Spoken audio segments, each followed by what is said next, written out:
Oke, baik. Kita ada di pelajaran 9. Pelajaran 9 kita sudah bertemu 8 kali dan ini ke-9 kali. Kita akan berdoa terlebih dahulu untuk memulai pelajaran kita pada malam hari ini. Mari kita bersama dalam doa. Bapa di surga, kami mengucap syukur Tuhan untuk segala kasih setiamu, segala berkat-Mu yang Kau berikan sehingga kami dapat bertemu walaupun secara virtual hari ini untuk belajar dari firman-Mu. Tuhan, Kau yang kiranya tolong kami mengerti kebenaran-Mu lebih dalam lagi. Beri kekuatan juga pada hamba yang mengajar, yang sedang kurang sehat, Kau yang berikan kekuatan, Kau yang pimpin Tuhan. Kami berdoa dalam nama Yesus Kristus. Amin. Oke, baik. Dan kita bicara mengenai sejarah di sini ya. Sejarah, dan kenapa kita bicara sejarah dan mengapa ini penting ya. Karena kita waktu kemarin itu kita bicara mengenai, coba kita ke papan tulis dulu ya. Ini sedikit mengulang, sedikit background ya. Kita bicara mengenai karunia-karunia rohani ya. Dan mengenai pandangan mengenai karunia-karunia rohani ya, terutama dalam hal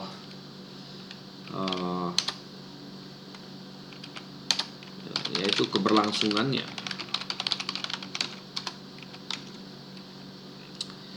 Dimana yang pertama ada orang yang berkata bahwa tidak ada karunia rohani hari ini.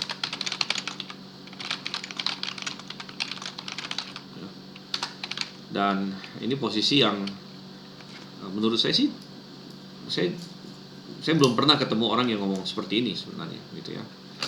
Tapi kadang-kadang mungkin ada yang mengklaim bahwa kita mengajarkan ini, padahal sama sekali tidak ya. Nah, kita mengajarkan posisi nomor 2 bahwa karunia yang kita bikin plural ya, karunia-karunia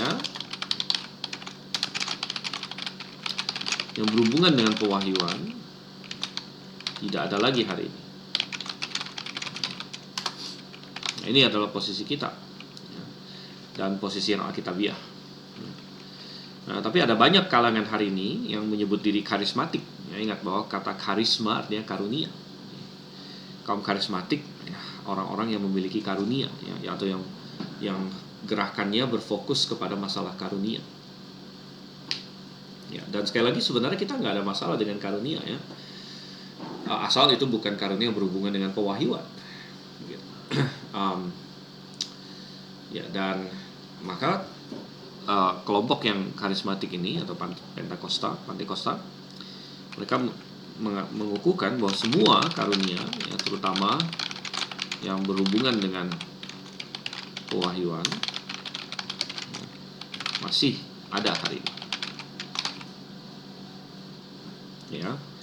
Jadi ini adalah 3 posisi ini ya.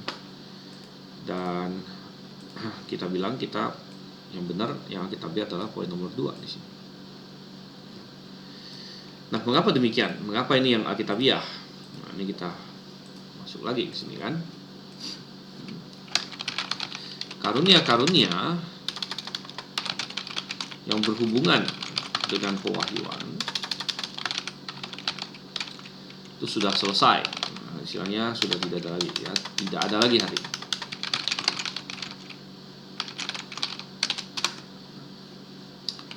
Nah, mengapa demikian? Kita ada memberikan beberapa alasan ya. Satu, karena kita bilang ya, sejak Alkitab selesai Tuhan tidak lagi memberikan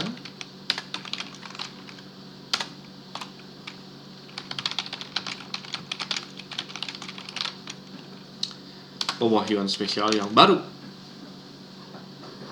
ya. Jadi Tuhan tidak lagi memberikan wahyu khusus yang baru ya, sejak Alkitab selesai gitu ya. Dan ini sudah kita bahas ya. Kenapa? Karena Alkitab adalah fondasi ya.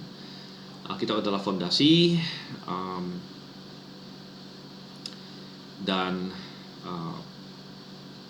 Alkitab tidak bisa menjadi fondasi, tidak bisa menjadi tolak ukur ya, referensi yang pasti kalau Alkitab sendiri masih belum selesai, belum finish gitu. Ini saya ibaratkan dengan misalnya KUHP ya, Kitab Undang-Undang Hukum Pidana. Kita tahu di Indonesia sendiri KUHP yang baru itu belum lama yang lalu diresmikan oleh DPR kita, sehingga akhirnya berlaku sekarang ya. Sehingga akhirnya semua instansi hukum, mulai dari kejaksaan, ya, pengacara, pembela, advokat, hakim dan sebagainya, mereka harus mengacu kepada KUHP ini sebagai standar baru ya, sebagai standar acuan gitu ya. Dan kalau ada kasus apa, mereka harus kutip itu, mereka harus lihat itu di situ. Tetapi ya, ini hanya bisa setelah KUHP ini rampung, selesai ya. Tidak lagi ditambah pasal-pasal yang baru, tidak lagi dikurangi ya. Baru dia bisa menjadi acuan final gitu kan. Nah, selama KUHP itu belum selesai, masih digodok terus, dia nggak bisa jadi acuan final. Nah, itu pun masih belum jelas. Misalnya kita pasal tentang pembunuhan ya, tapi kemudian nanti bisa ditambah lagi butir-butir yang baru dan lain sebagainya, kayak menjadi kacau sekali gitu. Tentu tidak bisa gitu ya. Jadi begitu Alkitab selesai ya, Tuhan tidak lagi memberikan pewahyuan spesial yang baru ya. Nah, tentu pewahyuan umum masih berlangsung. Wahyu umum itu kan dari dulu ya, sampai sekarang masih ada ya. Dan contohnya hati nurani manusia, alam ciptaan, itu yang kita sebut sebagai wahyu umum. Ya, dan wahyu khusus juga masih ada, yaitu Alkitab. Hanya tidak Tuhan tambahkan lagi yang baru. Minimal di zaman sekarang ini. Ya, nanti di zaman, kalau kita nanti masuk ke zaman yang baru, bisa jadi ada pewahyuan yang baru, itu nggak masalah. Ya, tetapi untuk zaman ini sudah selesai. Ya. Nah, kita masuk sekarang ke poin nomor 2. Nah, ini sudah kita bahas minggu lalu, saya hanya mengulang bahwa Alkitab juga ya, secara spesifik ya, mengajarkan bahwa karunia-karunia ya, yang berhubungan dengan pewahyuan itu sudah selesai. Okay. Alkitab secara spesifik mengajarkan bahwa karunia-karunia yang berhubungan dengan pewahyuan itu sudah selesai. Dan sebenarnya ada banyak perikop yang bisa kita tuju di situ. Ya. Yang paling jelas, ya, tentu adalah 1 Korintus 13 ayat 8 sampai 13. Nah, ini juga sudah kita bahas minggu lalu. Ya. Sudah kita bahas minggu lalu, dan saya bahkan sudah menulis satu artikel yang cukup panjang mengenai hal tersebut. Jadi silakan dibaca juga ya. Lumayan panjang ya, kalau nggak salah 30 halaman gitu ya, karena melakukan penggalian yang sangat mendalam di situ ya. Dan kemudian kita bilang bahwa ada ayat-ayat lain lagi ya, contohnya bagaimana kita melihat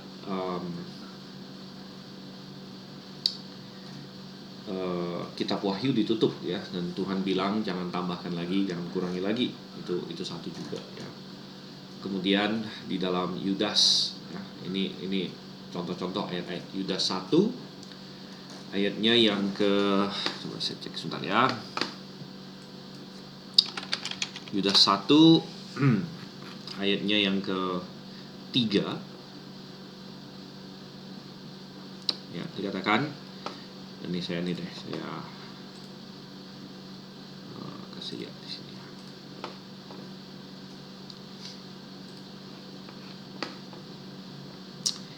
Para terkasih, ketika aku dengan segenap usaha berupaya untuk menuliskan kepada kalian tentang keselamatan bersama, aku merasa harus menulis kepada kalian, menasihati kalian untuk berjuang penuh demi iman yang telah sekali disampaikan kepada orang-orang kudus.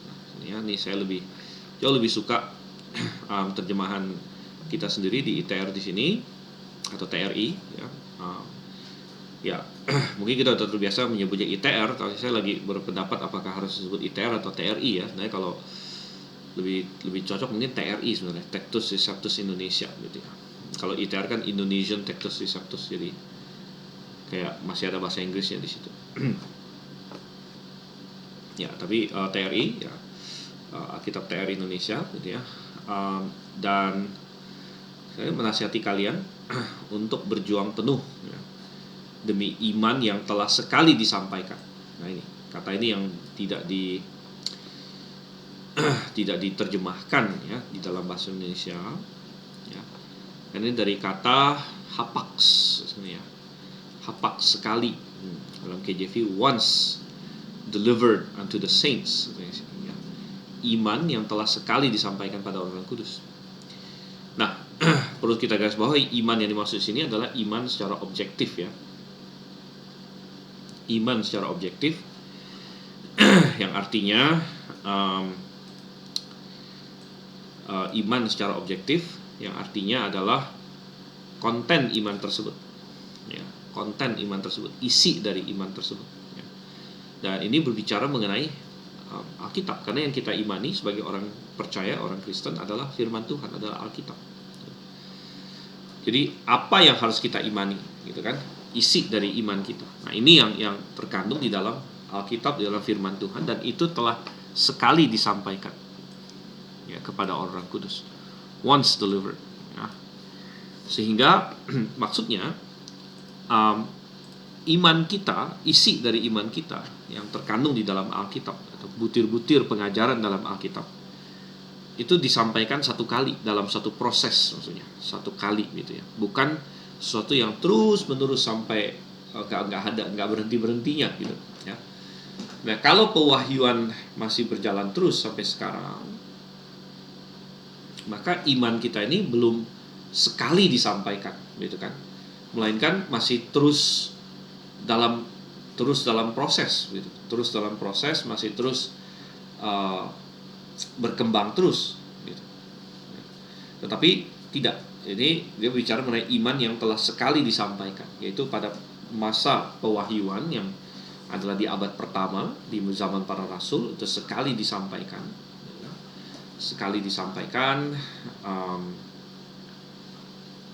dan oleh karena itu kita percaya ya, pewahyuan sudah selesai gitu. Ini ayat lain yang mengajarkan demikian. Ayat lain lagi yang mengindikasikan hal seperti itu ada di dalam Yohanes ya, Yohanes 16 ayat 13. Dan ayat ini juga sudah pernah kita lihat waktu ini ya, waktu kita membahas tentang sifat-sifat Roh Kudus ya. Ya, tetapi bila mana Dia datang, yaitu Roh kebenaran, Ia akan memimpin kalian ke dalam seluruh kebenaran. Nah, ini juga menarik ya. Dia akan memimpin kalian ke dalam seluruh kebenaran, katanya di sini. Ya, dan seluruh kebenaran di sini tentu maksudnya bukan seluruh kebenaran yang Allah ketahui. Ya. Karena kalau seluruh kebenaran yang Allah ketahui ya tentu tidak ada batasnya. Infinite, Allah itu kan infinite. Ya, tetapi ini berbicara mengenai seluruh kebenaran yang Tuhan mau singkapkan kepada kita ya. Seluruh kebenaran yang Tuhan mau singkapkan kepada kita, dan intinya itu adalah ya di dalam Alkitab itu gitu kan. Alkitab mengandung ya seluruh kebenaran yang Tuhan mau sampaikan kepada kita ya. Dan ini adalah janji Tuhan bahwa Roh Kudus, Roh kebenaran akan memimpin kalian. Nah di sini ya. Nah di sini juga menarik karena Elai selalu tidak pernah memakai kata kalian, pakai kata kamu, yang dalam bahasa Indonesia sehari-hari kita, kamu ini kan mengacu ke satu orang sebenarnya ya. Tapi entah kenapa di Alkitab Elai kamu akhirnya dijadikan jamak ya dalam pengertian mereka di situ. Ya, dan Ia akan memimpin kalian. Nah ini lebih terfokus memimpin kalian. Yang dimaksud kalian ini siapa? Ya tentu para rasul nomor satu yang mendengarkan ini, gitu kan. Dan kemudian kita juga sampai hari ini ya. Ya, tetapi para rasul akan dipimpin ke dalam seluruh kebenaran. Nah, ini berarti bahwa seluruh kebenaran akan diberikan di dalam zamannya para rasul. Gitu. Karena ini kalimat ini dikatakan kepada para rasul. Ya. Nah, memang para rasul juga ada yang mati duluan, ya, ada yang mati belakangan. Kita tahu itu. Ya, Rasul Yakobus adalah rasul pertama yang martir, yang dia martir bahkan tercatat dalam kisah para rasul ya. Tetapi Tuhan berjanji akan memimpin kalian katanya ya, yaitu para rasul yang mendengarkan ini ke dalam seluruh kebenaran. Dan tidak mungkin sampai semua rasul sudah mati, ternyata kebenaran itu belum full gitu. Ya, bahkan sampai hari ini masih ada.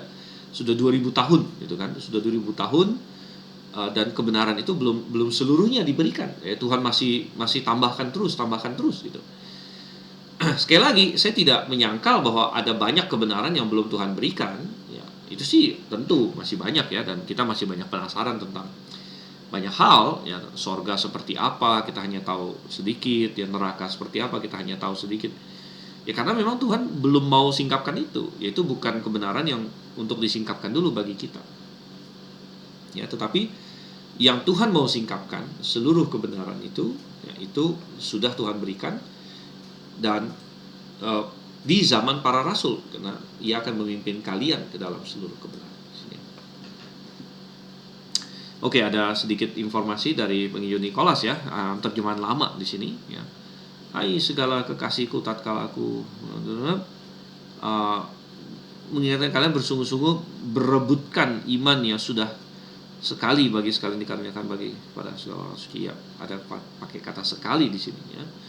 Benar, dalam banyak hal Indonesia terjemahan lama itu malah lebih bagus sebenarnya dari ITB dalam banyak hal, kecuali memang bahasanya sudah agak tua, jadi bagi kita agak lucu ya, karena memang namanya bahasa itu berkembang terus ya. Jadi apa yang banyak dipakai di tahun sekian ya, itu kemudian tahun sekian maknanya kadang-kadang bergeser dan sebagainya ya. Sebagai salah satu contoh adalah kata oknum di sini ya. Dulu sekitar puluhan tahun yang lalu bahkan kata oknum itu tidak ada konotasi negatif. Oknum itu maksudnya pribadi ya. Jadi makanya waktu itu Tritunggal sering disebut 3 oknum Allah ya. 3 oknum Allah gitu. Oknum. Jadi Yesus adalah oknum. Tetapi sekarang kita jarang mendengar Tritunggal memakai kata oknum ya. Sebenarnya oknum itu artinya pribadi ya.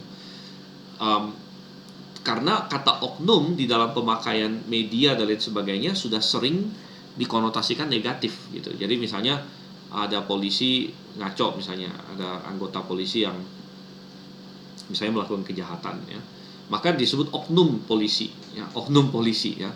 Oh ini cuma oknum bukan institusi dan sebagainya. Sebenarnya maksudnya adalah ini tindakan dia secara pribadi ya, tidak mewakili institusi ya. Jadi kata oknum di situ maksudnya pribadi sebenarnya.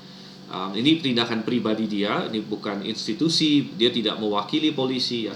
Demikian juga kalau ada dokter yang ngaco ya, dokter yang asusila atau dokter yang bikin kekacauan ya gitu. Oh itu oknum dokter. Jadi maksudnya itu pribadi dia sendiri maksudnya. Dia tidak mewakili dokter-dokter yang lain, dia bukan melakukannya atas nama dokter-dokter yang lain. Nah, itu katanya akhirnya kata oknum kan dipakai seperti itu ya. Dan akhirnya ada konotasi negatif sehingga akhirnya kita tidak lagi memakai ada 3 oknum Allah ya. Makanya kita pakai istilah pribadi, 3 pribadi Allah gitu kan. Allah Bapa, Allah Putra dan Roh Kudus di situ ya. Padahal nah itu contoh ya pergeseran makna ya, konotasi dan sebagainya dalam bahasa ya. Oleh karena itu terjemahan lama ya sebenarnya banyak bagusnya juga ya. Cuman memang kayak kata sungguh-sungguh berebutkan iman. Nah, sebenarnya yang kita mau adalah memperjuangkan iman sebenarnya. Tapi pada zaman itu mungkin kata berebut itu bisa maksudnya berjuang gitu di situ ya. Ya, jadi sekali lagi ada sedikit pergeseran makna di situ ya. Makanya kadang-kadang perlu ada memang update kepada bahasa yang dipakai gitu ya. Ya itu bisa saja dilakukan. Oke, nah lalu kita lihat lagi sekarang apalagi contoh di mana Alkitab mengajarkan bahwa apa kita bilang tadi, pewahyuan sudah selesai ya. Macam-macam dengan selesainya jabatan rasul misalnya ya. Itu juga mengindikasikan bahwa pewahyuan sudah selesai, karena jabatan rasul itu disinggung di dalam Kisah Rasul pasal 1 waktu mereka memilih rasul yang baru. Ya di sini kan Paulus ya, bukan Paulus, Petrus di sini ya. Oleh karena itu, dari antara para laki-laki yang setiap waktu berkumpul bersama dengan kami, selama Tuhan Yesus masuk dan keluar bersama kita, mulai dari baptisan Yohanes hingga hari ia terangkat dari kita, haruslah satu dari mereka diangkat menjadi saksi kebangkitannya bersama dengan kami. Ya, jadi syarat seorang rasul adalah orang yang menjadi saksi kebangkitan Yesus Kristus. Ya, saksi kebangkitan Yesus Kristus. Dan oleh karena itu, setelah rasul yang terakhir mati, yaitu Rasul Yohanes, tidak ada lagi rasul yang baru. Dan dengan berakhirnya rasul, ya, maka berakhir juga ya fase di situ, fondasi ya. Fase fondasi. Oke. Nah, kita balik lagi dulu ke sini.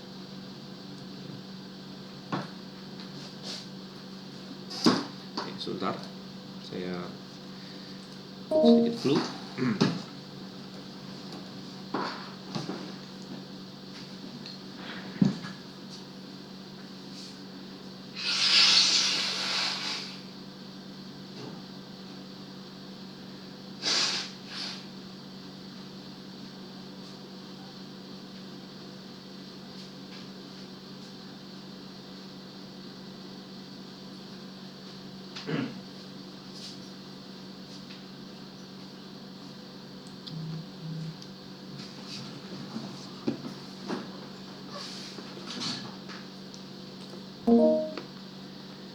Oke,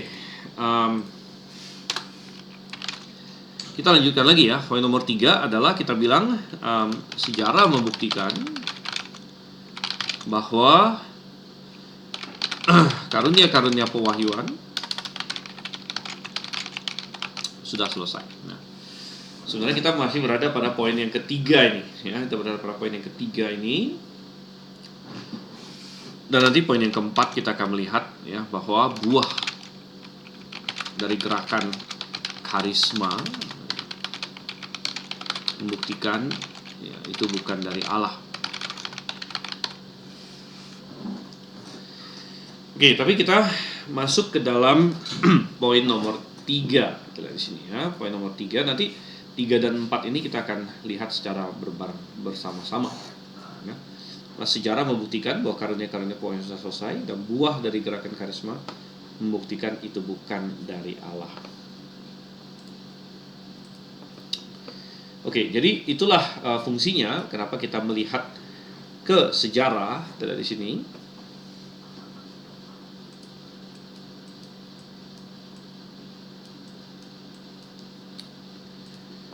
Oke, dan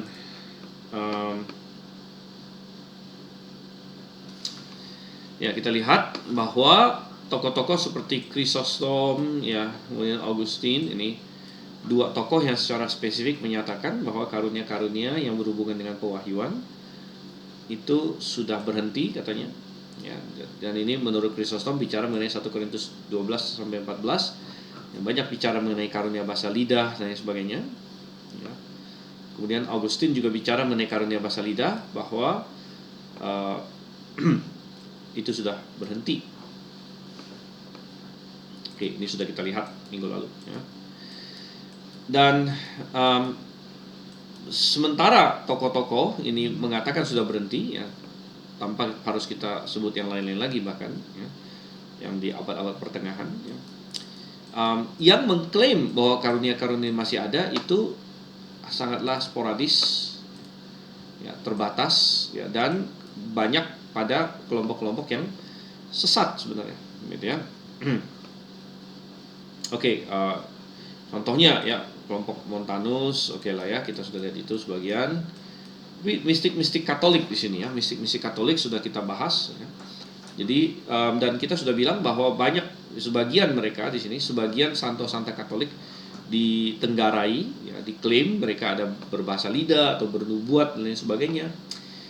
Tetapi saya sudah jelaskan kenapa kita memandang ini dengan sangat skeptis sekali ya, karena sebagian dari klaim-klaim ini adalah dalam upaya untuk menjadikan mereka santo dan santa. Ya, karena Katolik memiliki pandangan yang sama sekali tidak alkitabiah ya, tentang siapa itu santo dan santa, atau disebut sebagai orang-orang kudus ya. Sementara di Alkitab orang-orang kudus adalah sebutan untuk semua orang yang percaya kepada Yesus Kristus. Karena setiap orang yang percaya kepada Yesus itu sudah dikuduskan ya, artinya diberikan posisi yang kudus.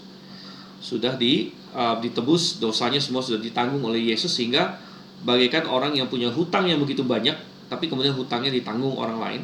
Maka secara praktis dia ini orang yang sudah bebas dari hutang, orang yang tidak berhutang lagi, begitu ya.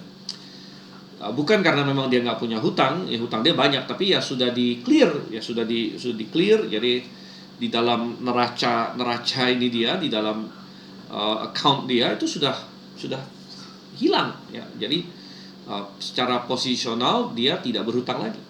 Demikian juga ya orang percaya ya, ketika dia percaya kepada Yesus Kristus, dia orang berdosa, jelas dia orang berdosa. Tetapi ketika dia percaya kepada Yesus, semua dosanya ditanggung oleh Yesus, itu seperti hutang yang sudah dibayarkan. Jadi semua dosa itu telah dihilangkan, sehingga dia walaupun orang berdosa, tapi dosanya sudah tidak dihitung lagi oleh Tuhan.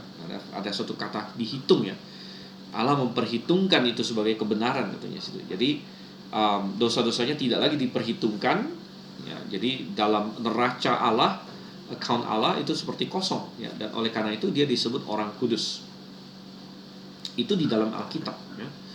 Jadi sering sekali dikatakan ya, orang-orang kudus di Korintus, orang-orang kudus di Efesus, orang-orang kudus di mana-mana. Pokoknya bahkan Alkitab hanya memakai kata Kristen dalam hitungan jari saja, kurang dari sekitar 4 atau 5 kali ya kata Kristen dipakai dalam Alkitab. Jauh lebih sering orang percaya disebut sebagai orang kudus. Nah, Katolik ya, karena mereka tidak memiliki Injil yang benar, ini adalah suatu gereja yang di dalam kesesatan, mereka sama sekali kacau mengenai apa itu santo dan santa, apa itu orang kudus. Sehingga bagi mereka seorang santo, seorang santa, ya, seorang kudus adalah orang yang spesial, yang kalau sudah mati itu bisa diajukan, diangkat ya menjadi orang kudus, begitu ya. Nah, dan dia bisa diangkat menjadi orang kudus. Kita bilang ya, dalam satu proses yang disebut sebagai beatifikasi atau beatification ya. Beatification, nanti mereka ada prosesnya, seorang nama diajukan, dan untuk bisa akhirnya diangkat menjadi santo dan santa, orang ini harus terbukti pernah melakukan mukjizat minimal 2 kali. Ini yang saya ingat ya, saya pernah baca, tapi seingat saya dia perlu melakukan mukjizat 2 kali, boleh selama dia masih hidup atau dia sudah mati. Sudah mati juga bisa berbuat mukjizat ya. Jadi kalau masih hidup ya mereka menunggu ada nggak laporan ya, siapa gitu yang pernah menyaksikan si orang ini melakukan mukjizat gitu ya. Contohnya yang terakhir ini mereka sedang push untuk menjadi santo dan santa, itu adalah Yohanes Paulus kedua ya, almarhum Paus yang keberapa begitu itu ya. Yohanes Paulus kedua itu mereka sedang push dalam proses beatification ya, dia bisa dijadikan seorang santo gitu. Dan orang-orang mereka mengumpulkan bukti, ada nggak siapa yang berkata, oh saya pernah merasakan mukjizat dari Yohanes Paulus kedua dan sebagainya. Jadi ini berdasarkan laporan dari orang-orang Katolik, dan biasanya ada kampanye ya, mereka ada juru kampanye juga, orang-orang yang misalnya sangat mengasihi Yohanes Paulus atau sangat pro dia, yang pengen dia menjadi santo dan santa, seorang santo gitu. Mereka akan kampanye, ayo siapa yang ini kan, ada mukjizat apa ini apa, submit ya katanya ya, sampaikan dan sebagainya. Dan juga ada juga yang mukjizat kalau dia sudah meninggal katanya. Itu dengan cara apa? Ada nggak orang yang berdoa kepada santo dan santa, berdoa kepada seseorang ini, kemudian doanya dijawab gitu, maka itu salah satu bukti mukjizat juga yang dia lakukan setelah dia mati bahkan ya. Nah ini semua tentu tanpa usah kita komentar terlalu banyak lagi, adalah praktek yang sangat-sangat tidak alkitabiah ya. Lihat, itu sama sekali tidak ada dalam Alkitab. Semua buatan manusia, itu omong kosong semuanya. Proses beatification, bahkan konsep santo dan santanya saja sudah salah total di situ. Ya, jadi ya makanya kita bilang tokoh-tokoh ini dikatakan ya seperti ini. Coba kita garis bawahi sebentar ya. Benedict banyak melakukan banyak mukjizat. Ya, tapi ini kita ragukan sebenarnya. Ini adalah bagian dari dia diangkat menjadi santo, lalu ada diklaim lah dia bikin mukjizat ini, mukjizat itu, segala macam ya. Dan sekali lagi kita sudah lihat ini, jadi kita nggak usah ini panjang lebar di sini juga. Minggu lalu kita sudah lihat di sini ya. Sampai mana sih minggu lalu kita? Oke, kalau nggak salah sampai di sini ya, baik, sampai di gerakan holiness di sini ya. Oke, minggu lalu kita sudah sampai di nomor 3 di sini ya. Di mana kita masuk sampai ke abad 19 sekarang. Kita menelusuri sejarah. Jadi selama ribuan tahun ya, tidak ada ya, secara kekristenan secara umum tidak melihat karunia-karunia ini terjadi ya. Sudah berhenti gitu kan. Dan yang muncul pun, diklaim pun sangat sporadis dan tidak jelas oleh kelompok-kelompok yang sangat diragukan sebenarnya ya. Nah, masuk ke abad 19 mulai ada geliat baru di sini, dan ada gerakan holiness ini. Salah satu cikal bakalnya gerakan holiness ini sebenarnya dari Metodis ya, John Wesley lain sebagainya. Mereka mengajarkan konsep pengudusan penuh, entire sanctification ya. Dan konsep entire sanctification atau pengudusan penuh yang diajarkan oleh kaum Metodis di sini itu adalah bahwa orang Kristen bukan hanya perlu diselamatkan. Oke. Keselamatan itu kasih karunia pertama dalam konsep mereka ya. Tapi kamu harus cari kasih karunia kedua. Jadi harus ada pengalaman kedua, pengalaman di mana kamu dapat pengudusan penuh. Dan orang yang dapat pengudusan penuh, habis itu dia tidak akan berdosa lagi ya. Atau minimal pokoknya hidupnya kudus gitu ya. Kalau dosa pun sedikit sekali, atau bahkan tidak berdosa sama sekali ya. Dan tapi ini konsep yang tidak ada dalam Alkitab ya, bahwa seolah-olah perlu ada suatu pengalaman akhirnya kita jadi bisa jadi kudus gitu ya. Tidak ada seperti itu ya. Pengalaman satu-satunya yang kita perlukan, yang mengubah kita menjadi ciptaan baru, adalah keselamatan itu sendiri, yaitu kita lahir baru ya. Nah, habis itu proses pengudusan memang berlangsung ya, tapi secara gradual, bukan kayak ada suatu titik tiba-tiba diubah, dan enggak, pengubahan itu sudah terjadi di masa keselamatan itu sebenarnya ya. Tetapi dari kesalahan ini ya, doktrin yang salah ini menjadi landasan untuk gerakan Pantekosta karismatik. Mengapa demikian? Karena konsep bahwa diperlukan suatu kasih karunia kedua. Nah, ya, kasih karunia kedua sini ya, konsep inilah yang menjadi basis ya, dari klaim-klaim Pantekosta selanjutnya ya. Dimana akhirnya kasih karunia kedua ini akhirnya sering diklaim sebagai baptisan Roh Kudus ya. Dan akhirnya nanti dikaitkan dengan ada buktinya, yaitu bahasa lidah. Nih, jadi gerakan holiness ini ya. berkembang pesat melalui berbagai kebangkitan rohani abad 19, ya. Dan para pemimpin awal Pantekosta banyak yang berasal dari gerakan ini dengan sedikit variasi, yaitu mereka menambahkan bahasa lidah sebagai bukti dari baptisan Roh Kudus ini. Oke, dan kita akan lihat beberapa contoh-contohnya di sini dalam sejarah. Ada yang disebut sebagai Fire Baptized Holiness Church. Wow, jadi kita lihat ya, bahwa ini disebut Holiness Church, berarti ada hubungan dengan gerakan holiness yang tadi itu, ya.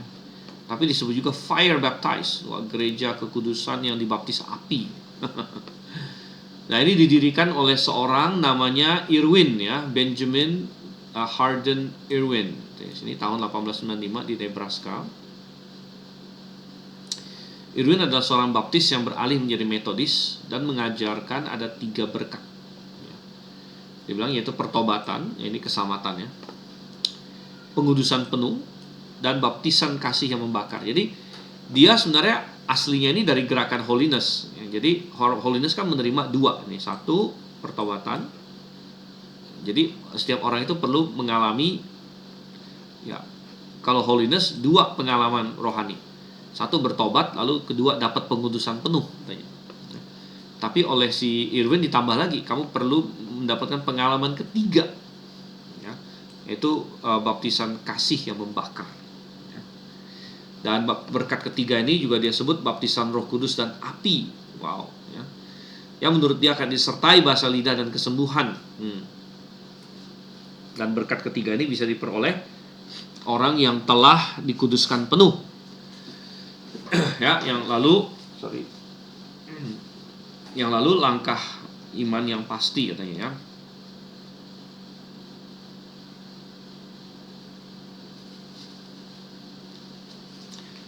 Maksudnya apa nih, ya? Mungkin saya salah tulis kali. Yang lalu langkah iman yang pasti. Oke. Irwin mengaku dia pribadi yang sudah mendapat 3 berkat itu.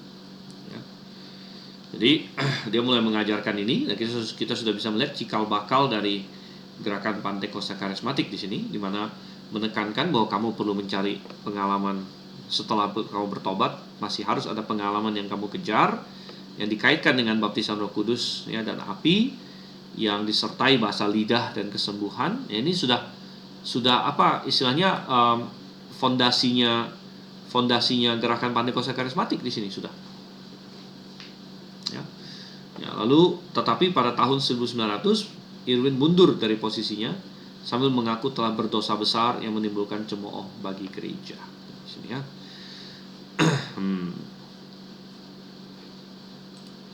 Oke, baik, ya. Nah, dan kalau Anda ingin mendapatkan informasi yang lebih lengkap lagi, ini semua saya sadur, ya. Sejarah ini saya sadur dari bukunya David Cloud, yaitu Sejarah dan Kesalahan Gerakan Pantekosta Karismatik, yang sudah diterjemahkan ke bahasa Indonesia. Mana bukunya? Coba saya cari dulu. Ini dia. Nah, dan bagi Anda yang masih ingat, kalau Anda mengambil SKS, ini adalah buku ini, ya, buku referensi, buku wajib yang perlu dibaca. Nah, saya tahu yang di online di sini rata-rata tidak mengambil SKS, tapi saya tetap menganjurkan Anda mendapatkan buku ini dan membacanya. Oke.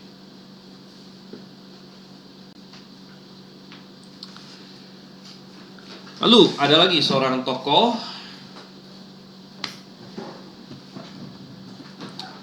yang namanya adalah Frank Sanford di sini, ya. Dan dia mendirikan suatu komunitas yang dia sebut Shiloh atau Shiloh dalam bahasa Inggris. Kalau di bahasa Indonesia jadi Shiloh nih, ya. Shiloh. Ya, ini mengambil dari nama yang di Alkitab, ya. Sorry. Ini mengambil nama yang dari Alkitab, di mana Shiloh itu tempat tabut Tuhan, tempat kemah pertemuan di zamannya Imam Eli, masih ingat, ya, waktu Samuel masih kecil, yang mereka semua ada di suatu tempat namanya Shiloh di sana, di Israel sana. Tapi dia ambil nama itu untuk membangun suatu komunitas, ya. Jadi Frank Sanford memimpin sebuah komunitas agama yang disebut Shiloh and the Holy Ghost and Us Bible School. Dan dia lakukan ini di Durham, Maine, ya. Dan rupanya Bible School dia ini cukup berpengaruh, ya, termasuk kepada seorang tokoh yang namanya Charles Parham. Nah, siapa Charles Parham nanti belakangan dia akan penting ya dalam sejarah Pentakosta karismatik. Dan Charles Parham pernah 6 minggu mengunjungi Shiloh di sini. Pada tahun 1904, lebih dari 500 orang telah bergabung dengan Sanford di Shiloh, hidup bersama sebagai suatu komunitas. Tujuan mereka adalah mendidik misionari yang akan beroperasi menggunakan kuasa mukjizat. Okay, wow, luar biasa ya. Jadi misionari yang bakal pakai mukjizat gitu untuk kuasa mereka. Beberapa murid Sanford mengklaim berbahasa lidah, dan ia sendiri percaya bahasa lidah akan dipulihkan. Bahwa dia percaya bahasa lidah akan dipulihkan adalah semacam pengakuan tidak langsung bahwa bahasa lidah tidak eksis pada waktu itu ya, akan dipulihkan gitu kan. Berarti mereka sebenarnya mengakui memang nggak ada, waktu itu nggak ada gitu, tapi mereka menantikan pemulihannya ya. Dan sama seperti dalam berbagai gerakan yang kacau dan penuh dengan kesesatan ya, dan sudah mengarah ke bidat sebenarnya ya, mengarah ke kelompok-kelompok yang seperti bidat ya, maka ada pengkultus individuan yang berlebihan ya. Nah, Alkitab memang mengajari kita untuk menghormati pemimpin-pemimpin kita, menghormati ya, dan tunduk kepada pemimpin-pemimpin kita, tapi ini bisa dibuat sampai terlalu berlebihan ya. Ya, dimana misalnya pemimpin tidak bisa lagi diberi masukan ya, atau pemimpin diklaim sebagai sesuatu yang dia bukan gitu ya. Contohnya ini ya, Sanford mengklaim bahwa dirinya adalah Elia dan Daud katanya ya, mengklaim dirinya adalah Elia dan Daud. Wow ya. Dan berkata bahwa siapapun yang menolak dia sebagai utusan Tuhan dan menolak baptisan spesialnya akan masuk neraka. Wow, berarti hanya pengikut dia dong yang masuk surga kalau begitu ya. Siapapun menolak dia dan menolak baptisan spesial akan masuk neraka gitu ya. Jadi kita bilang ini kacau sekali. Ini kacau sekali ya. Jadi ini luar biasa. Tapi ini ciri khas ya. Biasa bidat-bidat ini rata-rata seperti itu. Ada suatu pemimpin yang sangat karismatik ya, dan lalu mengklaim berbagai hal tentang dirinya sendiri. Nah, kita harus berhati-hati yang seperti itu. Kemudian pada tahun 1905 Sanford membeli 2 kapal. Wow, rupanya dana dia lumayan besar juga ya, sampai dia bisa beli kapal ya. Kapal itu mahal loh ya, itu nggak murah barang itu ya. Lalu dia beli 2 kapal, namanya dia kasih nama ya, Coronet ya, semacam artinya mahkota ya. Kingdom, wah namanya sih keren ya. Lalu dia mencoba membuat perjalanan misi ke Afrika. Dari Amerika, bayangkan ya, dari Amerika, Maine itu di pantai timur Amerika. Lalu kalau dari Maine mau ke Afrika itu dia harus mengarungi Laut Atlantik berarti. Ya, dan Kingdom tenggelam di pantai Afrika. Jadi dari 2 kapal yang dia sewa, atau bukan dia sewa malah dia beli nih ya. Dia beli, satu tenggelam, luar biasa ya. Lalu karena satu tenggelam, akhirnya semua orang pindah ke kapal yang satu lagi, Coronet ya. Nah, tapi karena keputusan bodoh Sanford yang dia klaim dia lakukan atas petunjuk Tuhan ya, jadi karena dia klaim, wah Tuhan ngomong begini kan, Tuhan ngomong begini, Tuhan suruh begini, Tuhan suruh begitu, dan akhirnya terjadi tragedi ya, di mana beberapa awak kapal mati saat kembali ke Amerika ya, karena kekurangan makanan. Jadi mereka habis makanan ya. Dan yang lainnya juga hampir mati ya, total 9 orang mati. Wow, luar biasa ya. Ya karena apa ya, mungkin mereka tidak rencanakan dengan matang-matang ya. Karena ingat bahwa mereka akan beroperasi menggunakan kuasa mukjizat di sini ya. Jadi karena seperti itu kan jadi kacau ya. akhirnya Sanford sendiri didakwa secara hukum, dan akhirnya dijatuhi hukuman 10 tahun penjara, ya, yang karena kelalaian yang menyebabkan kematian orang lain, gitu ya. Jadi ini akhirnya menjadi suatu tragedi kita di sini. Oke, tapi Frank Sanford di sini menjadi salah satu tokoh. Ya. Kemudian kita lihat John Dowie, ya. Nah, John Dowie ini cikal bakal juga. Jadi nama lengkap dia adalah John Alexander Dowie, yang mengajarkan bahwa ada kesembuhan jasmani dalam darah Yesus. Dan ini juga akhirnya akan menjadi salah satu pilar atau pengajaran penting di dalam gerakan Pentakosta Karismatik.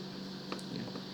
Bahkan sampai hari ini masih ada orang-orang, masih banyak ya, orang yang dalam kalangan Pentakosta Karismatik yang berpikir ya, kalau kamu beriman jangan pergi ke dokter. Ya, kalau kamu punya iman jangan minum obat. Ya. Karena kalau kamu minum obat, kalau kamu pergi ke dokter, itu berarti kamu tidak beriman. Tidak beriman Tuhan bisa sembuhkan kamu. Ya. Ya, sampai sekarang masih banyak bahkan orang-orang Kristen yang termakan dengan konsep seperti itu. Ya.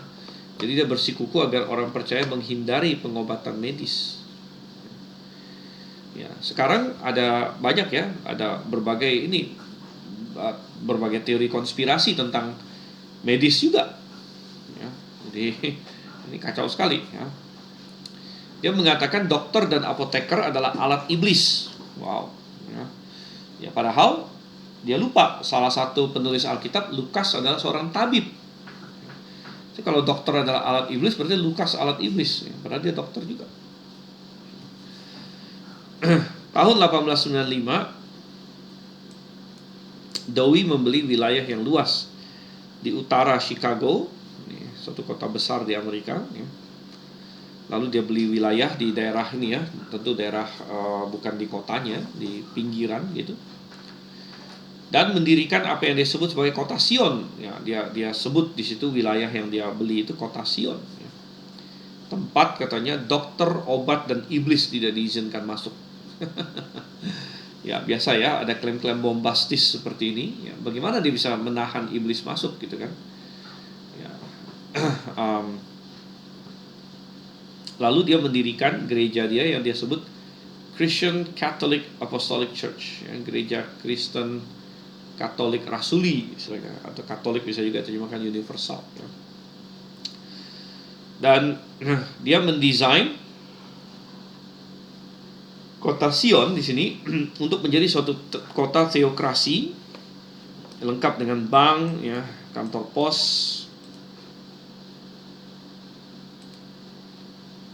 ya, ada pabrik-pabrik, taman dan lain sebagainya. Lebih lanjut lagi, Dowie percaya bahwa orang Anglo-Saxon, maksudnya orang Barat ya, orang kulit putih dari orang Inggris lah intinya, ya, adalah keturunan Israel. Wow. Ya, jadi memang ada suatu teori konspirasi ya, yang banyak beredar ya, sampai hari ini banyak sekali beredar teori konspirasi ini itu yang kacau balau. Ya. Dan ada salah satu teori konspirasi bahwa orang Israel yang ada di Israel sekarang itu bukan orang Yahudi beneran katanya. Jadi salah satu bagian dari upaya mendiskreditkan Israel sebenarnya ya. Lalu mereka bilang bahwa orang Israel sekarang itu sebenarnya orang Eropa ya. Lalu ya Israel yang benar di mana? Oh, Israel yang benar itu sudah tersebar kemana-mana ya. Lalu diklaim, ada yang klaim orang Inggris lah sebenarnya orang Israel ya, orang Amerika lah orang Israel dan sebagainya. Ini ada banyak teori ya. Jadi kalau Anda ikutin itu udah kayak benang kusut ya ini, berbagai teori segala macam semua itu ya. Tapi itu semua ngaco ya, termasuk si John Dowie ini, dia percaya bahwa orang Anglo-Saxon, intinya keturunan Inggris lah ya, itulah Israel ya, itulah Israel. Dan bahwa semua manusia akhirnya akan selamat. Ini adalah universalisme. Jadi Injilnya saja sudah salah kan? Dan sama seperti Frank Sanford tadi, dia mengklaim dirinya adalah Elia. Biasa mereka sering begitu ya, pemimpin yang kacau balau ini sering meninggikan diri di atas yang lain gitu, Ada suatu megalomania di sini. Dan hebatnya mereka biasanya sangat karismatik. Nah, ini kata ini ya, sangat berkarisma, sangat charming ya, sangat luar biasa. Mereka jago meyakinkan orang. Menjelang akhir hidupnya, Dowie dituduh melakukan dosa seksual dan juga jatuh kepada dosa alkoholisme. Jadi mabuk gitu ya. Tahun 1905 dia kena stroke ya. Dan akhirnya pelayanan dia tidak berlanjut ya. Banyak tokoh Pantekosta awal yang keluar dari kota Sionnya Dowie ini. Oke. Jadi pengaruh dia berlanjut.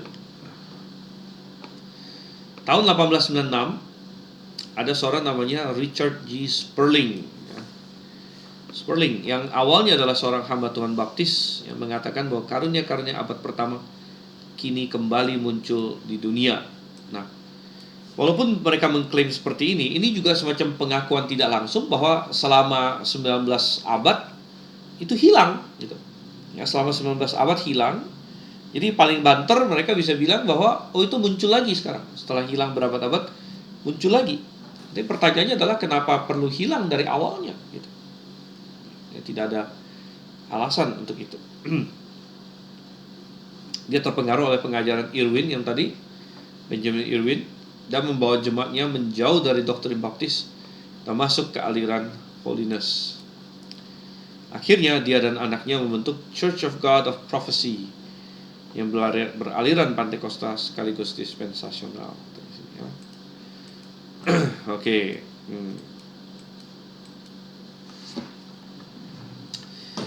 Ya, dan itu adalah pendahuluan sebelum kita masuk ke benar-benar lahirnya gerakan Pantekosta. Ini backgroundnya, jadi segala hal sudah mulai dipersiapkan di sini ya. Oke, ada mau ditanya sebelum kita masuk ya, dan kita akan istirahat sebentar. Mungkin kalau ada mau ditanya boleh dipersiapkan ya, sekitar 5 menit ya. Atau mungkin sedikit lebih lah ya, karena saya masih agak kurang sehat, tapi kita ya mungkin sekitar 5-10 menit kita istirahat, nanti kita balik lagi.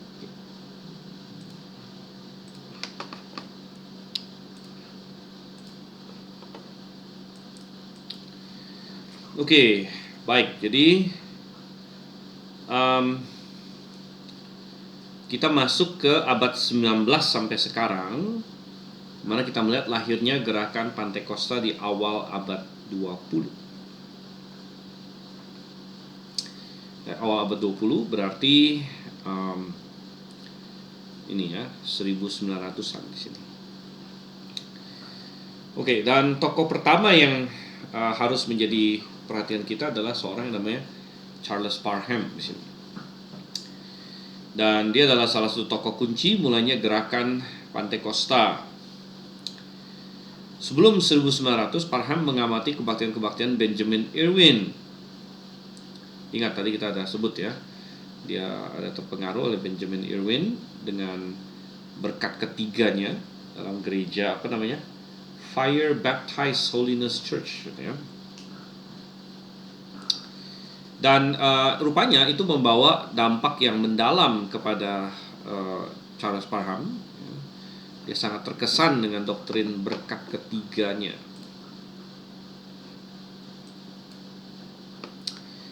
Selanjutnya, Parham juga dipengaruhi juga oleh Frank Sanford. Jadi yang tadi kita sebut-sebut semua itu ada hubungannya ini semua. Ya. Jadi dia dipengaruhi oleh Frank Sanford, lalu dia juga dipengaruhi oleh John Dowie. Jadi Benjamin Irwin, Frank Sanford, ya, John Dowie, semua mempengaruhi Charles Parham di sini. Dan kita tahu bahwa orang-orang ini semua punya kesamaan. Ya, kesamaan mereka adalah penekanan pada suatu berkat setelah ini ya, karunia bahasa lidah dan lain sebagainya di situ. Dan karena dia dipengaruhi oleh orang seperti ini, Charles Parham juga sama. Dia mengajarkan bahwa kesembuhan fisik adalah hak orang Kristen. Ya, ini dia dapat dari Dowie. dan dia mengutuki dokter dan obat, ya, seperti si John Dowie juga.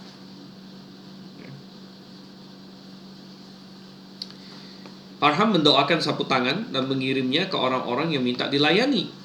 Dan ini tentu mirip dengan yang kita baca di dalam Kisah Para Rasul, ya, bahwa sapu tangan Paulus, ya, dibawa dan itu menyembuhkan orang. Gitu. Cuma permasalahannya Rasul Paulus adalah rasul, ya. Sedangkan Parham ini bukan, gitu ya. Jadi dia mau meniru itu. Nah, ini permasalahannya. Permasalahan di mana manusia ingin meniru kerja Allah. Gitu. Padahal kerja Allah bukanlah sesuatu yang boleh ditiru. Kalau kita coba-coba tiru, kita menjadi kacau. Kita akan terbukti salah. Dan ini mirip dengan Nadab dan Abihu yang membawa api yang asing ke dalam kemah suci waktu itu. Dan efeknya adalah mereka dibakar oleh Tuhan sebenarnya. Ya. Mereka dihancurkan oleh Tuhan. John MacArthur ada menulis satu buku yang cukup bagus. Saya dicari ada di saya di sini atau di ini ya, di perpus di kantor saya, yaitu Strange Fire. Dan buku yang ditulis oleh John MacArthur judulnya Strange Fire, bagus sekali. Ya, dia membongkar, ya, bahwa gerakan Pantekosta karismatik sedang mencoba meniru apa yang mereka baca ada di dalam Kisah Para Rasul. Dan sebenarnya saya cukup simpati dengan mereka, ya, dengan kelompok Pantekosta karismatik, karena sebenarnya mereka itu orang yang sangat percaya Alkitab sebenarnya. Ya. Sebagian mereka adalah orang yang percaya Alkitab. Ya. Saking percayanya Alkitab, mereka pengen merasakan semua yang ada dalam Alkitab. Padahal tidak semua dalam Alkitab itu untuk kita rasakan. Ya. Misalnya ada zaman-zaman yang kita tidak rasakan lagi, seperti kita tidak mau balik lagi ke zaman Perjanjian Lama misalnya. Di mana kita harus seperti Abraham, kita persembahkan domba, ya. Atau kita persembahkan Ishak, lalu hari ini kita coba-coba juga bahwa anak kita mau sembeli gitu kan. Wah, kita harap-harap Tuhan hentikan tangan kita. Wow, stop gitu. Enggak, tentu itu bodoh sekali kita melakukan hal seperti itu. Itu Tuhan lakukan dengan Abraham, Tuhan tidak suruh kita lakukan itu. Contohnya, ya. Tuhan tidak suruh kita lakukan banyak hal di situ, ya. Jadi orang-orang dalam Alkitab, mereka diperintahkan Allah melakukan ini dan itu dan lain sebagainya untuk zaman mereka, termasuk di zaman rasul-rasul. Di situ Alkitab belum selesai, ya, dan Tuhan memberikan karunia bernubuat supaya ada pewahyuan baru di situ, ya, lalu disertai dengan tanda-tanda untuk mengokohkannya. Dan kita melihat bahwa ketika manusia ingin meniru itu, ya, ketika hari ini orang Kristen berkata saya juga pengen yang seperti itu, ya, seperti contohnya di sini Parham di sini kan, ya, dia mendoakan sapu tangannya, ya. Dia pengen meniru Rasul Paulus. Mungkin dalam benak dia kalau Rasul Paulus bisa, kenapa saya enggak? Gitu kan? Ya, tapi itu maksudnya begini, mereka tidak menyadari bahwa ada alasannya kenapa Tuhan kasih kepada rasul-rasul pada abad pertama, ya, dan tidak memberikannya kepada kita pada hari ini. Ada alasannya, gitu, ya. Mereka tidak mau tahu itu. Jadi mereka sepertinya mau memaksakan, mereka mau meniru akhirnya apa yang Tuhan lakukan. Nah, mau meniru apa yang Tuhan lakukan ini bahaya, ya, karena itu akhirnya menjadi suatu hal karunia yang palsu, ya. Akhirnya makanya saya bilang tadi John MacArthur menuliskan buku Strange Fire, ya. Dia berkata bahwa gerakan Pantekosta karismatik itu bagaikan Nadab dan Abihu yang membawa api yang asing ke dalam bait suci di situ, ya, ke dalam kemah suci waktu itu, ya, belum ada bait suci, ke dalam kemah suci, api yang asing, api yang bukan dari Tuhan maksudnya. Jadi mereka pengen meniru, ya. Dan efeknya lumayan fatal untuk Nadab Abihu, mereka dibakar oleh Tuhan, ya, dibunuh oleh Tuhan. Jadi ini suatu peringatan, ya, tentunya bagi kita, ya. Nah, John MacArthur, ya, dan beliau belum lama yang lalu dia meninggal kan, John MacArthur kalau nggak salah tahun lalu ya. Tahun lalu atau awal tahun ini gitu dia meninggal ya. Jadi ya, nah, ironisnya walaupun Parham mengajarkan bahwa kesembuhan fisik adalah hak orang Kristen, dia sendiri tidak lepas dari penyakit ya. Dan akhirnya salah satu putra Parham sendiri mati pada usia 1 tahun. Kenapa dia nggak taruh sapu tangannya ke atas anaknya atau menyembuhkannya dengan cara lain ya? Ini nggak masuk akal juga.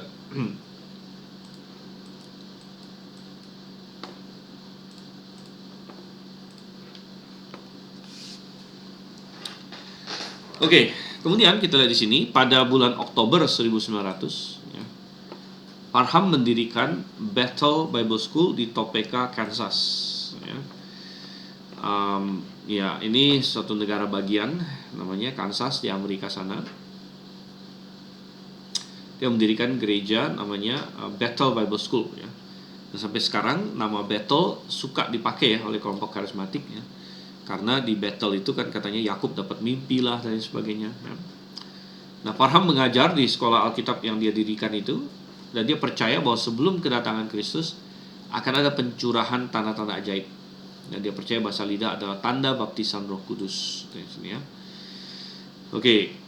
Dan tidak lama setelah dia dirikan sekolah Alkitab itu, ya, dia dirikan Oktober, beberapa bulan kemudian 1 Januari 1901 Agnes Ozman, nah ini nama lain lagi ya, salah satu muridnya setelah ditumpangi tangan katanya mulai berbicara bahasa Cina dan Bohemia ya. Wow ya. Dan dia bicara tanpa sadarkan diri, atau dalam istilahnya dalam satu trance ya. Trance itu kayak orang yang kayak kerasukan gitu ya, dia kayak setengah sadar nggak sadar begitu, dan ya, dan dia berbicara dalam kondisi seperti itu. Oke. Wartawan-wartawan pada zaman itu melaporkannya sebagai bunyi tak sentrudu ya, bunyi yang tak jelas gitu ya, bunyi yang tidak dikenal lah, tidak ada artinya ya. Nah, Parham mengklaim bahwa Ozman tidak bisa berbahasa Inggris 3 hari setelahnya ya. Yang lebih memperlihatkan bahwa itu adalah semacam fenomena psikologis ya, bukan suatu karunia Roh Kudus. Karena kalau kita bicara mengenai karunia Roh Kudus, tidak ada karunia Roh Kudus yang malah membuat kita jadi nggak bisa bicara lagi habis itu gitu ya. Kita tidak membaca itu terjadi pada para rasul setelah hari Pentakosta, kan mereka ngomong bahasa-bahasa baru ya. Nah, tapi habis itu lancar mereka ngomong ya, bahkan Petrus berkhotbah dan sebagainya. Jadi bahwa dia tidak bisa bahasa Inggris setelahnya menunjukkan adanya suatu gangguan psikis sebenarnya ya. Gangguan psikis ya, dan ini yang terjadi malah. Dalam beberapa bulan sekolahnya di Kansas tutup ya, dan dia pindah ke Houston, Texas, mendirikan sekolah Alkitab baru di sana. Dan gerakan ini disebut The Apostolic Faith. Dan banyak tokoh Pentakosta lain terpengaruh mulai dari situ ya. Oke, tahun 1907 Parham ditangkap di San Antonio, Texas atas tuduhan sodomi. Wow ya. Ya, zaman itu Amerika masih sangat konservatif ya. Gay bisa ditangkap di situ.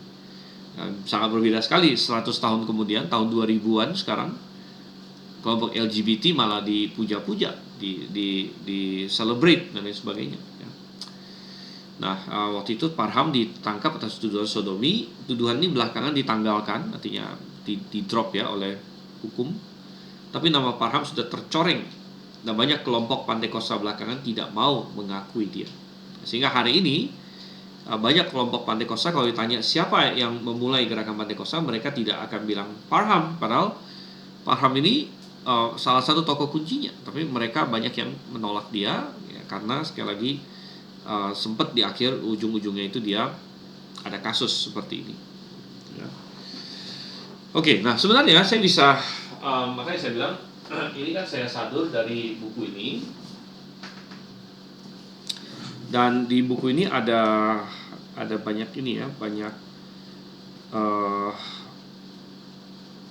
detil-detil yang lain di sini yang saya tidak masukkan.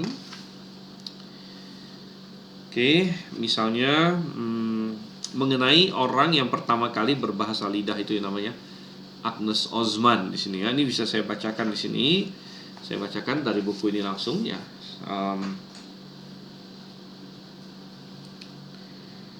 Oke, saya bacakan. Parham mendorong murid-muridnya untuk mengejar pengalaman ini. Dan dalam konteks demikian, ia menumpangkan tangan ke salah satu murid sekolah Alkitabnya, Agnes Ozman, pada tanggal 1 Januari 1901.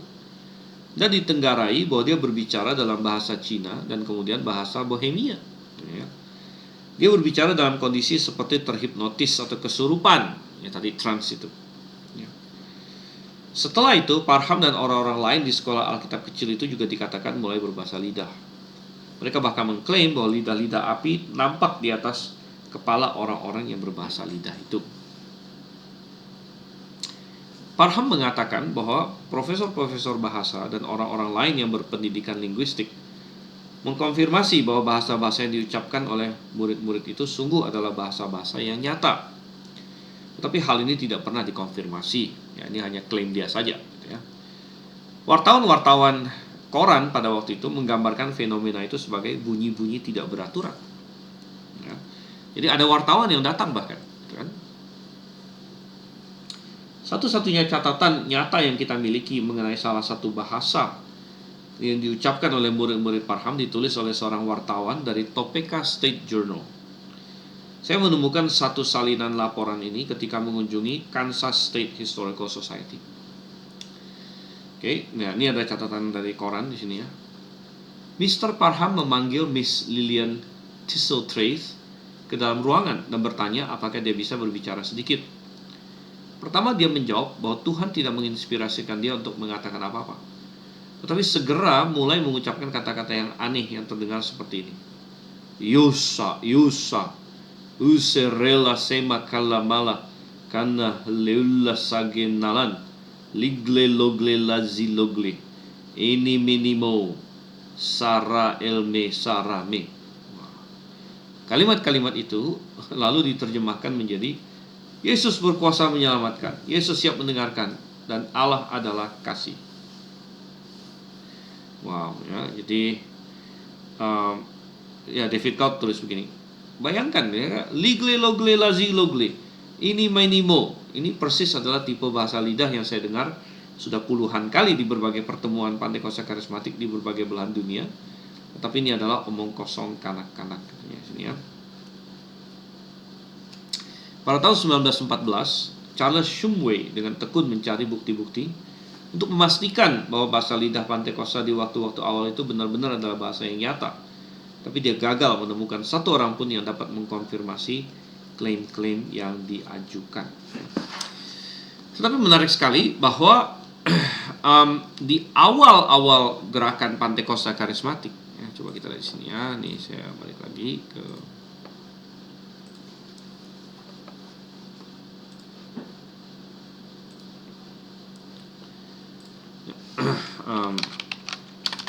pada awal gerakan Pantekosta karismatik, ketika mereka mengklaim bahasa lidah, mereka mengklaim suatu bahasa yang nyata. Ya, contohnya, ya tadi itu, ya misalnya di Parham dia klaim bahasa Cina, ya.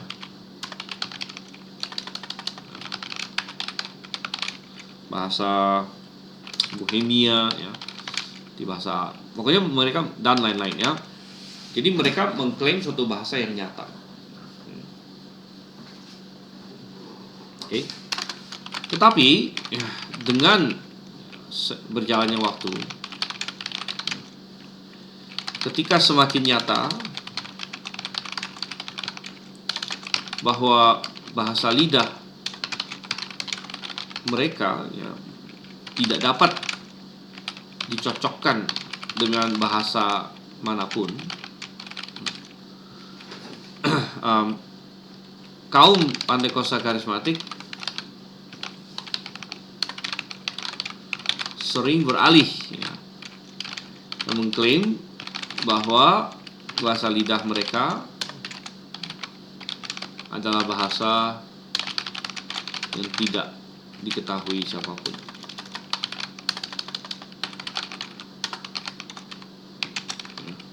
Ya, kadang ada yang memakai istilah bahasa malaikat, ya, dan lain-lain. Ya, jadi menarik ya. Tadi kita lihat contoh di Charles Parham dan yang lain-lain, bahwa awalnya mereka klaim, oh ya itu bahasa Cina, saya ngomong bahasa Cina, saya ngomong bahasa. Dan itu kan di awal abad 20 tahun 1900-an. Ya. Nah, kalau hari ini ada yang mengklaim seperti itu kan gampang, tinggal di ini ya, Google Translate aja bisa, gitu kan? Atau istilahnya kita bisa ini ya, kita bisa dengan gampang kita rekam, ya, lalu kita cek ya ke native speaker atau ke apa ya, atau bahkan kita bisa cek ke database dunia ya. Anda bisa lihat ya, misalnya ada gereja Pantekosta Karismatik mana yang ada bahasa lidah apa gitu ya, tinggal direkam aja, nanti dicek ini bahasa apa ini, ada yang tahu nggak gitu ya. Jadi semakin belakangan semakin mudah untuk mengecek ini benar bahasa apa nggak sih yang sesuai yang diklaim gitu. Dan akhirnya gereja-gereja Pantekosta Karismatik sekarang banyak yang tidak lagi mengklaim ini bahasa spesifik gitu ya, karena mereka tahu itu akan terbukti bukan gitu ya. Akhirnya mereka banyak yang mengklaim, oh ini bahasa yang tidak dikenal ya, bahasa yang tidak ada seorang pun yang tahu, bahasa malaikat lah, atau bahasa doa pribadi kita dengan Tuhan dan sebagainya, yang tidak ada hubungan dengan bahasa di dunia ini ya. Ya, padahal kita bilang bukan seperti itu. Nah, di titik ini mungkin kita ada baiknya ya belajar sedikit mengenai karunia bahasa lidah di sini ya. Karunia bahasa lidah itu apa sih gitu kan? Oke, jadi kita masuk di sini ya.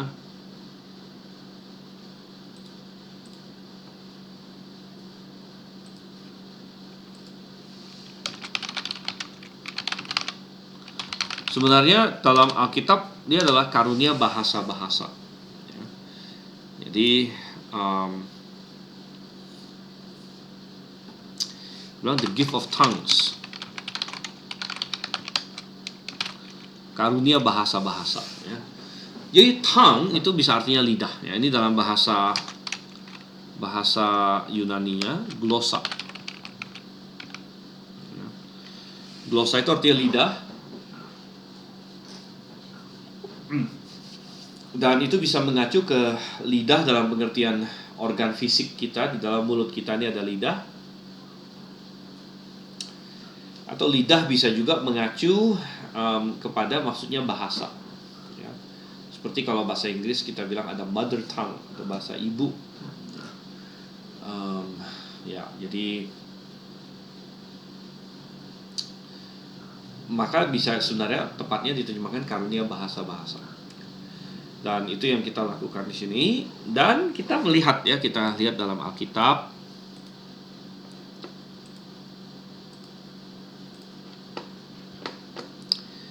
bahwa karunia bahasa-bahasa ini ya, pertama kali muncul di hari Pentakosta. Nah, kita baca Kisah Rasul pasal 2. Oke. Dan dikatakan di sini, dan ketika genap waktunya hari Pentakosta.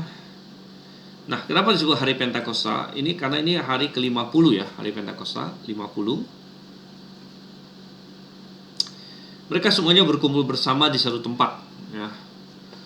Lalu tiba-tiba datanglah dari langit suatu suara bagaikan angin kencang yang bertiup dan memenuhi seluruh rumah tempat mereka sedang duduk. Dan tampaklah kepada mereka lidah-lidah seperti api yang tersebar dan hinggap di atas masing-masing mereka. Maka penuhlah mereka semua dengan Roh Kudus dan mereka mulai berbicara dengan bahasa-bahasa lain. Nah, perhatikan di sini ayat yang keempatnya ya, ayat kuncinya, bahwa mereka mulai berbicara dengan bahasa-bahasa lain. Nah, ini dia pakai istilah other tongues. Ya, bahasa-bahasa lain di sini. Atau lidah-lidah lain kalau mau secara literal. bicara dengan lidah-lidah lain. Ya. Atau lidah di sini jelas maksudnya adalah bahasa. Ya. Karena dipakai di sini dan mereka mulai berkata-kata kayak exanto lalein heterais glossais. Heterais artinya yang lain, glossais dari kata glossa, lidah, ya lidah-lidah di sini. Lidah-lidah yang lain atau bahasa-bahasa yang lain. Ya. Mereka mulai berbicara dengan bahasa-bahasa lain. Sebagaimana yang Roh itu berikan kepada mereka untuk bertutur kata. Nah, bahasa-bahasa lainnya bahasa apa? Kita akan lihat di sini ayat 5 dan selanjutnya. Dan pada waktu itu tinggal di Yerusalem orang-orang Yahudi, orang-orang yang saleh dari segala bangsa di bawah kolong langit. Ya, artinya ingat bahwa orang Israel yang setia itu 3 kali setahun mestinya balik ke Yerusalem untuk merayakan 3 hari besar, ya, yaitu Hari Raya Paskah, Hari Raya Pentakosta, dan Hari Raya Pondok Daun. Jadi Hari Raya Pentakosta salah satu, makanya banyak sekali orang datang dari berbagai tempat, termasuk diaspora Yahudi yang datang dari berbagai negara. Ayat 6, dan ketika suara ini tersiar, berkumpullah orang ramai dan mereka bingung. Sebab tiap-tiap orang mendengar mereka berbicara dalam bahasanya sendiri. Dan mereka semua heran dan takjub sambil berkata satu sama lain, lihat, bukankah mereka semua yang berkata-kata ini adalah orang-orang Galilea? Jadi, bagaimanakah kita masing-masing mendengar dalam bahasa kita sendiri? Itu bahasa di tempat kita dilahirkan. Kita orang Partia, jadi di mana? Orang Partia berarti bahasa Partia, ya, bisa dibilang begitu. Dan Media dan Elam, ya. Dan orang-orang yang tinggal di Mesopotamia. Oke, kita hitung ya. 1, 2, 3, bahasa Partia, bahasa Media, bahasa Elam, bahasa Mesopotamia, ya. Mungkin nama bahasanya beda, tapi kita lihat aja tempat-tempatnya yang disebut. Juga Yudea. Yudea berarti kan sebenarnya Yudea masih Yahudi ya. Cuma maksudnya begini loh, orang Galilea itu dia punya logatnya sendiri. Itu kayak misalnya kayak orang Inggris dengan orang Amerika lah ya. Tentu kalau misalnya orang Inggris dia punya aksen Inggris gitu ya, orang Amerika punya aksen Amerika. Dan lucu kalau misalnya tiba-tiba orang Amerika ngomong dengan aksen Inggris yang sempurna gitu ya. Jadi Yudea di sini sebenarnya adalah bahasa Yahudi juga, bahasa Ibrani, tapi dengan aksen yang berbeda mungkin. Ya. 1, 2, 3, 4, ya, 5, Kapadokia 6, Pontus 7, Asia 8. Asia ini kan luas, tapi ini maksudnya Asia kecil ini ya, daerah Efesus sana 8, Frigia 9, Pamfilia 10, Mesir, ada bahasa Mesir masuk 11. Daerah-daerah Libya sekitar Kirene berapa tadi? 12 ya. Pendatang-pendatang dari Roma 13. Ya, berarti itu dari Latin mungkin, ya, bahasa Latin ya. Baik orang Yahudi maupun pemeluk baru agama Yahudi, orang Kreta 14 dan Arab 15. Jadi kita bilang ada 15 lokasi yang disebut di dalam Kisah Rasul pasal 2 di sini yang mewakili minimal 15 bahasa yang berbeda. Ya, kita mendengar mereka menyampaikan dalam bahasa-bahasa kita pekerjaan-pekerjaan besar Allah. Nah, pertanyaannya adalah kok bisa ada 15 bahasa yang berbeda? Ya tentu karena di ruang atas itu kan ada 120 orang. 120 orang, katakanlah yang laki ada berapa sih? Ya, yang laki mungkin 12 rasul. Ya, plus 70 murid yang pernah dikirim segala macam ya. Jadi ya cukup ya. Katakanlah tiap-tiap orang itu dapat karunia bahasa lidah dan mereka semua bicara di situ. Contohnya yang laki-laki lah minimal kan. Maka cukup ya. Ada 70 plus orang ya, yang jadi gampang untuk mengcover 15 bahasa di sini, 15 bahasa. Oke, dan mereka semua terheran-heran dan tercengang-cengang satu terhadap yang lain berkata, apa arti hal ini? Ya. Nah, dari sini kita mendapatkan suatu pengajaran yang sangat jelas sekali, ya, bahwa apa itu karunia bahasa lidah? Karunia bahasa lidah adalah karunia di mana seseorang secara ajaib, secara supranatural dimampukan oleh Roh Kudus, ya, tiba-tiba berbicara dalam bahasa yang tidak pernah dia pelajari sebelumnya. Oke ya, coba kita balik sedikit ke sini.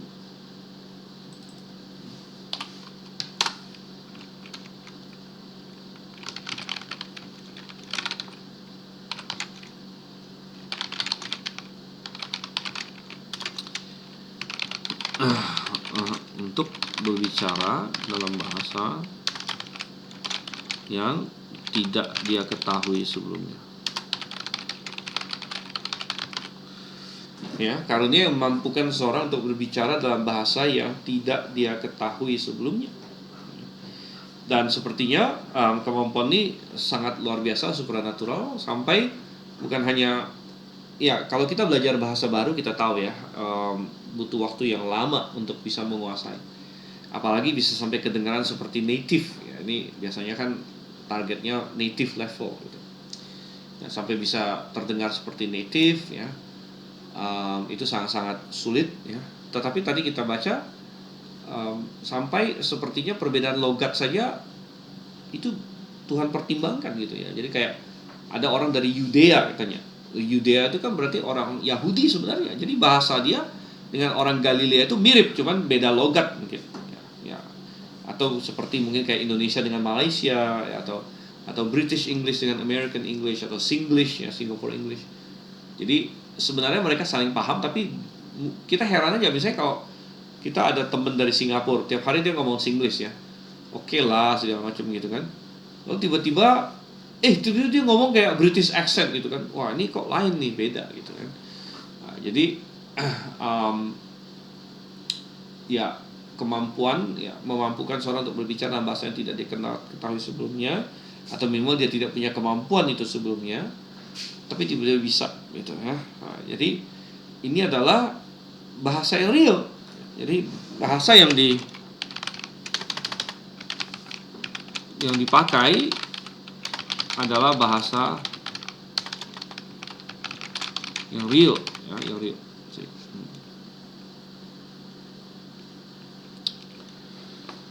Oke, baik. Dan kita masih akan bicara mengenai ini ya. Sebentar, ini kita di halaman 3.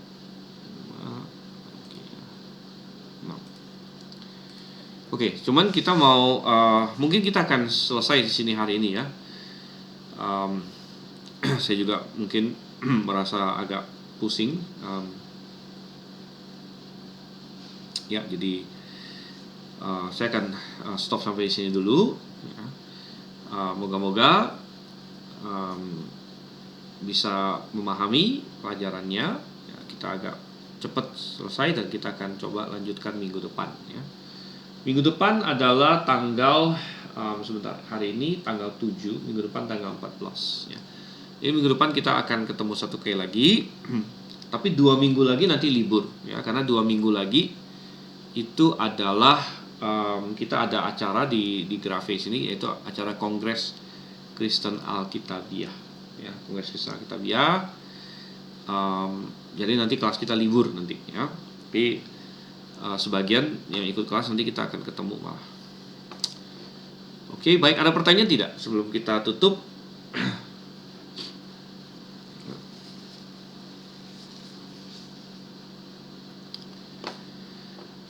Oke, kalau tidak ada pertanyaan, kita tutup dalam doa ya. Bapa di surga, kami mengucap syukur untuk kasih kepada kami.